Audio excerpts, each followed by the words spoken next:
Hi guys, welcome to our channel. তোমরা কেমন আছো? আশা করি ভালো আছো। আমরা সবাই মিলে সকাল সকাল বেরিয়ে পড়লাম মায়াপুরের উদ্দেশ্যে। মায়াপুর আসার সময় নবদ্বীপের ট্রেন লাইনে আটকে পড়লাম। তারপর আমরা সোজা চলে এলাম মায়াপুর ইস্কনের নামহট্ট ভবনে। ওইখানে আমরা রুম বুক করলাম। তারপর আমরা ফ্রেশ হয়ে বেরিয়ে পড়লাম সাইট সিন দেখার উদ্দেশ্যে। আর আমি এদের দিয়ে ক্যামেরা ঘোরাতেও এরাও হাই করা শুরু করে দিল। আর এখানে ভাই তো পুরো রক। সবাই বলছিল চা খাবে, তার জন্য আমরা কাকুর কাছ থেকে সবাই মিলে একটা একটা করে চা নিয়ে নিলাম। আর চা পেয়ে যাওয়ার সাথে সাথে এরা তো আর একটুও থামলো না, সঙ্গে সঙ্গে খেতে শুরু করে দিল। চা খাওয়া হয়ে যেতে আমরা এখান থেকে বিল মিটিয়ে সোজা টোটোতে উঠে বললাম। আর বাবারা টোটো কাকুর সাথে কথা বলছিল। তারপর আমাদের টোটো যথারীতি চলতে শুরু করলো। আর তোমাদেরকে এই মন্দিরগুলোর ভিউ আমি বাইরে থেকেই দেখিয়ে দিচ্ছি, কারণ এখানে ভেতরে কোনো ক্যামেরা এলাও ছিল না। আর এটা হলো সেই মন্দির যেখানে জগাই মাথায় ঢোল ফাটিয়ে দিয়েছিল।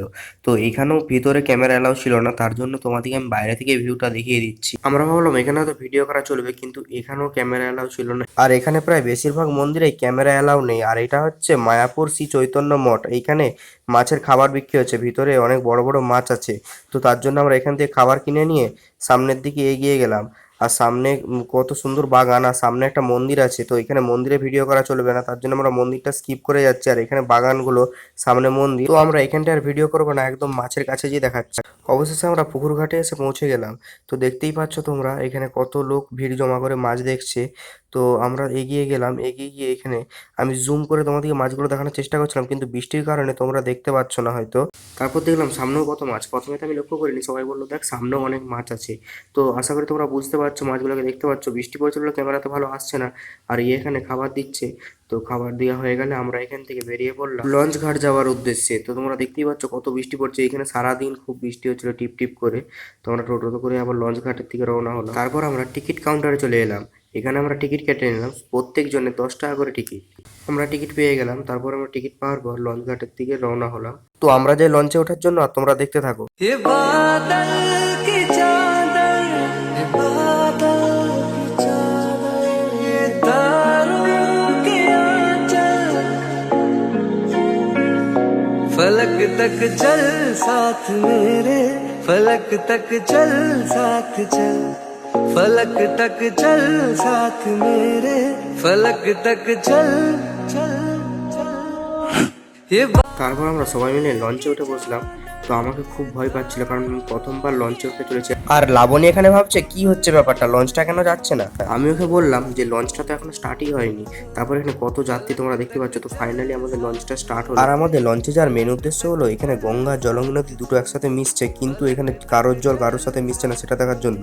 খুব বৃষ্টি হচ্ছিল তো সারাদিন, তার জন্য সবাই বলছে ওইটা দেখা যাচ্ছে না আজ। আর তোমরা একটা কি জিনিস জানো, এটা হচ্ছে ইস্কন মন্দির। এটা নবদ্বীপ থেকে দেখতে পাওয়া যায়।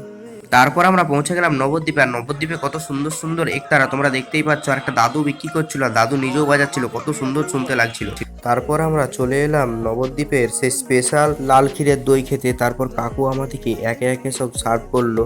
তো এরা পাওয়ার পরে খাবার শুরু করে দিল। তো সবাই বলছে নাকি খুব সুন্দর খেতে লাগছে। তো খাওয়ার পরে আমি ক্যামেরা ঘোরানোর জন্য ওয়েট করছিল কখন আমি ক্যামেরা ঘোরাবো, তারপরও খাবে। তারপর আমিও খেয়ে নিলাম। তো সত্যি কি বলবো, খুবই অসাধারণ খেতে ছিল। তো তারপর আমরা ঘুরে চলে এলাম ইস্কন মন্দিরে প্রসাদ খাওয়ার জন্য। এখানে একটা টাইম আছে, 1টা থেকে খাবার দেওয়া হয় 2টা পর্যন্ত। তারপর আমরা খাবার নিয়ে যে যার মতো খেতে বসে পড়লাম। তো তারপর বেরিয়ে দেখলাম এখানে একটা কাঁঠাল গাছে কত কাঁঠাল ধরে, কি সুন্দর লাগছিল গাছটাকে। তারপর আমরা এখান থেকে বেরিয়ে একদম গোশালার দিকে রওনা হলাম গরুর গাড়িতে। তো আমরা গৌশালাতে পৌঁছে গেলাম। গোশালাতে ঢুকিয়ে দেখি কি বড় বড় গরু, কি সুন্দর লাগছিল। আর এখানে প্রায় 500-রও বেশি গরু আছে। আর তোমরা দেখতে পাচ্ছ এখানে ফ্যানও লাগানো আছে, ফ্যানও চলছে, কারণ ওদিকে যাতে না গরম লাগে। আর আমিও 4-5টা ঘুরে দেখি, আর তোমাদেরকেও দেখাচ্ছি, তোমরা দেখতে থাকো। सूरज को हुई हरारत, रातों को करे शरारत, बैठा है खिड़की पे तेरी हाय। তারপর আমরা গোশালা থেকে বেরিয়ে রওনা হলাম মায়াপুর ইস্কন মন্দির যাওয়ার উদ্দেশ্যে গরুর গাড়িতে করে। তো ওখান থেকে ফিরে আসার সময় দেখতে পেলাম আবার একটা মন্দির ইস্কন মন্দিরের ঠিক পাশেই। তাই আমরা এখানেও ঢুকে পড়লাম। তো আমরা এখানে ভুল রাস্তায় চলে এসেছিলাম, দেখলাম এখানে প্রবেশ নিষিদ্ধ। তাই আমরা ঘুরে অন্য রাস্তা দিকে এগোতে শুরু করলাম। তো এখানেও ক্যামেরা নিষিদ্ধ দেখলাম, কিন্তু তাও আমরা এখানটায় ক্যামেরাটা করছিলাম। মন্দিরের ভিতরে ক্যামেরাটা নিষিদ্ধ আছে, তার জন্য আমরা মন্দিরের ভিতরটা দেখাবো না। বাইরে থেকে যে সিনেমাটিক শটগুলো নিয়েছিলাম সেগুলো তোমাকে দেখাচ্ছি, দেখে নাও। আর এখানে কত ফোয়ারা আছে। এটা হচ্ছে ঠিক ইস্কন মন্দিরের পাশে একটা পার্কের মতো আছে, সেই পার্কে। আর এবার তোমাদেরকে দেখাবো পৃথিবীর মধ্যে যেটা সবচেয়ে বৃহত্তম ইস্কন মন্দির তৈরি হচ্ছে। হ্যাঁ, এটাই হলো সেটা। আর এখানে কিছু সিনেমাটিক শট নিয়েছিলাম, তোমরা দেখতে থাকো।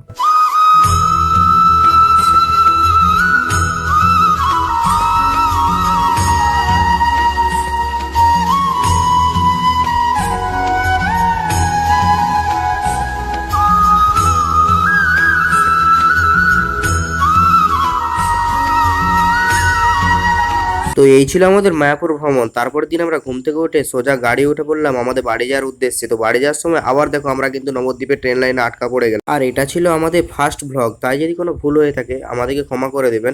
আমরা চেষ্টা করবো এর পরের বার আলো ভালো করার। আর ওখান থেকে আসার পর আমার প্রচন্ড শরীর খারাপ হয়ে গেছে। আশা করি তোমরা আমার গলার ভয়েসটা শুনে বুঝতেই পারছো। প্লিজ একটু মানিয়ে নো। আর ভিডিওটি যদি তোমাদের ভালো লেগে থাকে তাহলে কিন্তু লাইক আর শেয়ার করতে ভুলো না কিন্তু। আর ট্রেন চলে যাওয়ার সাথে সাথে আমাদের গাড়ি বাড়ির পথে রওনা হতে শুরু করলো।